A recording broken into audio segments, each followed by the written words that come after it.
Excuse me. ঝিনুক, ইয়ো, আগুন colour চুল, এ তো দেখছি আগুনের গোলাপ। এই জন্য দুবাই থেকে কবে আসলা? এসব ফালতু কথা কেন বলতেছো? দুবাই আমি আবার কবে গেলাম? ওয়াল্লাহ আমি ফেসবুকে ছবি দেখলাম, দুবাই বিমানবন্দর থেকে আগুনের মতো একটা গোলা নামছে। এটাই তো তুমি ছিলে, তাই না? তখন বিশ্বাস করিনি, এখন এটা কি দেখছি? চুল ধরে টানাটানি করো না তো, অনেক টাকা খরচ করে তারপরে কালার করেছি। আমার ক্যারেক্টারের ডিমান্ড, বুঝছো? আমি একটা নতুন ছবির কাজ পেয়েছি, সেখানে ডিরেক্টর আমাকে বলেছে চুল কালার করতে হবে। যদি চুল কালার করতে পারেন তাহলে আমি আপনাকে নেব।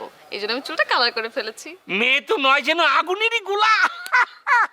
বুলেট, তুমি এরকম উদ্ভট কথাবার্তা কোথা থেকে পাও আমি বুঝি না। আচ্ছা, আমাকে দেখলেই কি তোমার এসব কথাবার্তা মুখে আসে?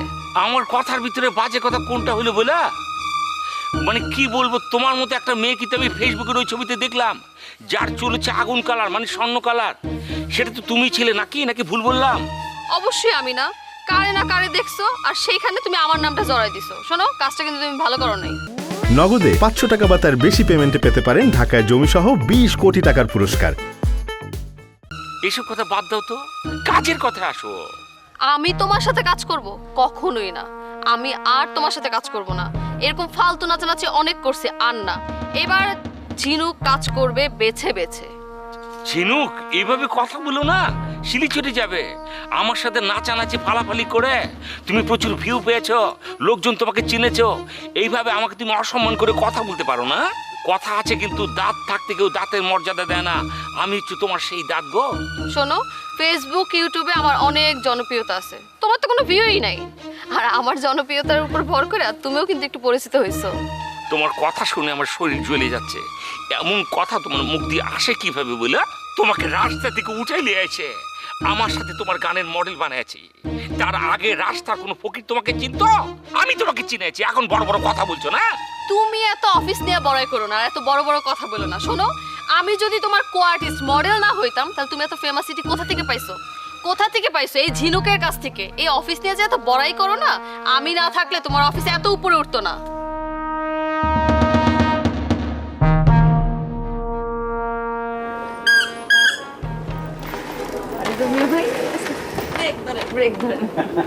কি অবস্থা? রাজার কি খবর কত? রাজা ভাই তো আসলে আগের মতনই। আগের মতো মানে কি? পাগলামি আর বাড়ে নাই? শুনো, এখনো সময় আছে, ভালো একটা ভালো ডাক্তার দেখাও, নাইলে তো পরে সামলাইতে পারবা না। আমরা পারবো না, তুমি তো ভাইয়ার বন্ধু, তোমরা বন্ধুরা মিলে ভাইজানরা বুঝায় তারপর ডাক্তারের কাছে নিয়ে যাও। আমরা বন্ধুরা ওরে পাগল কইলে তো ঝগড়া লাগাই দেবো। পাগল তো কখনো স্বীকার করে না যে সে পাগল। রোমিও ভাই, তুমি কেমনে বুঝলে আমার ভাইজান যে পাগল হইছে? সিমটম দেখেই বোঝা যায়। ও যদি সত্যি সত্যি পাগল না হইতো, তাহলে এত বড় ক্ষমতায় থাকতে সে তার পথ ছাইড়া দেয়? ওর মধ্যে তো ওই বুঝি হারায় গেছে যে ও কি জিনিস পাইয়াও হারায় ফেললো। মানুষ তো বলা বলি করতেছে, আমাকে রিকোয়েস্ট করতেছে যে ওরে একটু থামান। মানুষজনের তো খায় কাজ নাই, খালি মানুষের বদনাম করে। মানুষজন তো ভাইজানের কাছে আপনার নামে বিচার নিয়ে আসে। ভাইজান তো আপনার একবারও দোষী মনে করেনি। শিউলি, আমি বুঝতে পারছি আসলে তুমি আমার কথাটা ভালোভাবে গ্রহণ করো নাই।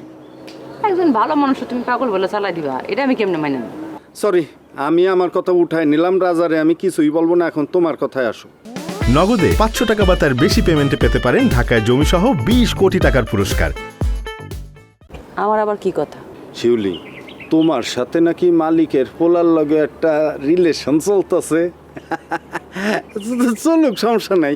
মানে কিন্তু আমার একটা রিকোয়েস্ট, বিয়েটা কিন্তু গোপনে কইরো না, বুঝছো? আমার অনেক দিনের ইচ্ছা তোমার বিয়াতে আমি সাজাবো। সাজাবেন এটা ঠিক আছে, আমার সাথে রবির কোনো সম্পর্ক নেই, বিয়ে হওয়ার তো কোনো চান্সই নেই। আপনি এই কথা কার কাছে শুনছেন? দুলাভাই তো কইলো, মানে কথায় কথায় জারিয়ে দিল যে তার বাইরে হবে শিল্পপতি, রবি আর শিউলির প্রেম চলতেছে। এই ধরনের সম্পর্ক নাকি কখনো নষ্ট হয় না। লাইলি মজনুর প্রেম যেমন অমর হয়ে আছে, শিউলি রবির প্রেমও নাকি অমর হয়ে থাকবে। দুলাভাইয়ের কথা তুমি বিশ্বাস করছো? বিশ্বাস করে আমার কাছে তুমি কইতে আইছো? তাহলে তো রাজা ভাইরা না, তোমার পাগলা কারোতে পাঠানো। তাহলে দুলাভাই কি মিথ্যাবাদী? হ্যাঁ, দেখা বড় মিছা কথা কইছে, এসব সময় মিছা কথা কয়। ঠিক আছে, আর বলবো না, তাইলে শিউলি চাই। কিন্তু খুবই দুঃখ যে তোমার সাথে কথা বললাম, মজা পাইলাম না। মজা না পাওয়ারই কথা, কারণ প্রথমেই তুমি আমার ভাইজানরে আক্রমণ করে কথা কইছো, যা আমার কাছে বিরক্তি লাগছে। আমি বুঝতে পারছি, আমি ভালোবাসে একটা উপদেশ দিতে আসছিলাম, কিন্তু তুমি সেটারে ভালোভাবে গ্রহণ করতে পারো নাই। আচ্ছা, আমি সরি। আচ্ছা, আমার কথা তুমি কষ্ট পাইলে আমিও সরি। ঠিক আছে, যাই। সাহায্য লাগবো? না না, এই জায়গায় উঁচা তো, তাই আর কি। এই যে সমস্ত এলাকার মেয়ে বেছে বেছে ঘুরে আইসে আমার ভাইজানের বদনাম করতে, বদনাম করার জায়গা